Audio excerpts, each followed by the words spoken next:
class.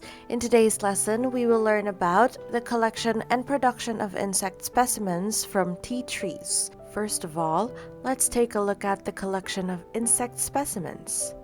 Insect specimens are important materials for insect research.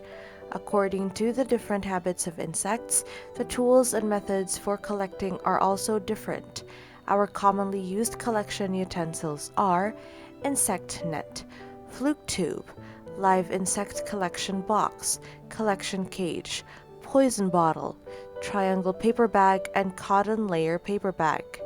There are other collection appliances.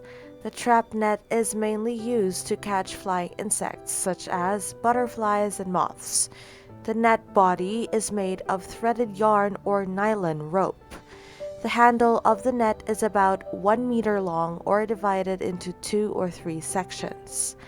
The net ring can be made into a folding type to carry easily.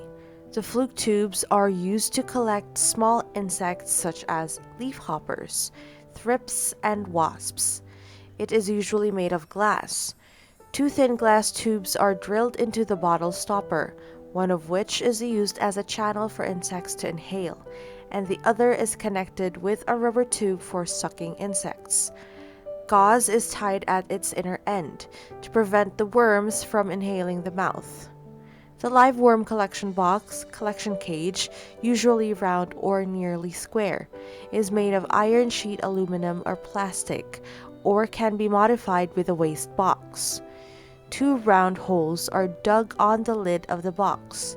1 hole can be opened and closed and put the insect into it, which is surrounded by window screens and with small doors. For temporary use, containers such as jars can also be used. The bottle mouth is tied with gauze and rubber band. The poison bottle is used to kill adult insects. A small poison bottle is for temporary use, with a ball of skimmed cotton dipped in a small amount of either chloroform or dichlorvos, packed with gauze and compacted in the bottle, and then covered with a layer of hard paper and styrofoam. Triangular paper package or cotton paper package is used for temporary preservation of adults after death. Triangular paper package is folded with rectangular paper with an aspect ratio of 3:2. The size depends on the need. The texture of the paper is hard. The degree of smoothness also varies according to the type of insects. The specimens are placed neatly on the cotton layer, covered with a layer of cellophane, marked with the date and place of collection, wrapped and stored in the box. Other collection equipment and materials like large and small dactylithrae, small bottles, tweezers, scissors, pruning shears, hand shovel, etc. There should also be a collection bag or collection box to hold the collection utensils. Besides, trapping lights can be carried for the use of trapping insects at night, so it should be noted that when collecting different ecological environments, different parts of tea trees, the specimens should all be complete from collection to production and preservation. The antennae, feet, wings, and other parts should be damaged as little as possible. The adults, eggs, larvae, pupae, and victims of the same insect should be collected as complete as possible.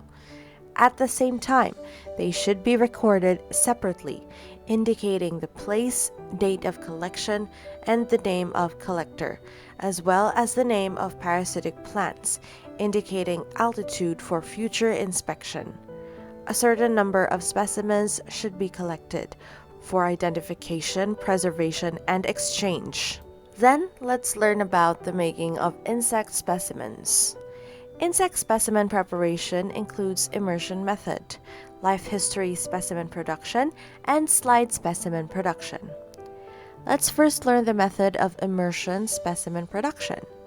Insect eggs, larvae, pupae, and soft or small adult insects are often preserved with impregnation solution. Larvae should stop eating and starve before impregnation, excreting feces. The larger larvae had better boil in boiling water for 2 minutes and then put into the impregnation solution. The commonly used impregnation solutions are non-color preserving impregnation, color preserving impregnation. The second kind, life history specimens production. The prepared insect specimens are arranged in a simple box according to the order of egg, larva, each instar, pupa adult, female and male, and signs of damage. For display and exhibition, the size of the life history sample box is different. There is glass on the surface. The bottom of the basin is covered with waste cotton. The upper layer is covered with a skimmed cotton. Put a camphor ball in each 4 corners. The third kind, slide specimen production. For some tiny insects or one of the organs of insects, slice and make slide specimen. Convenient for microscopic observation and long-term preservation. There are many insect slicing techniques. We briefly introduce the whole production method of Canadian gum, fixation and hydration, placing the whole or part of tiny insects in 75% alcohol, and then gradually dehydrating. Depending on the degree of ossification of the worm, soak it in 100% alcohol for more than half an hour. Finally, dry it with filter paper or skimmed cotton. Transparently put the dehydrated specimen into xylene. Replace the alcohol and to be transparent. Then move the insect body to the center of the glass slide to straighten it out. Use filter paper to absorb the excess xylene from the edge of the sample. Then drop Canadian gum immediately and cover the slide right away. Put it smoothly in a clean place to dry. That's all for today. Thank you!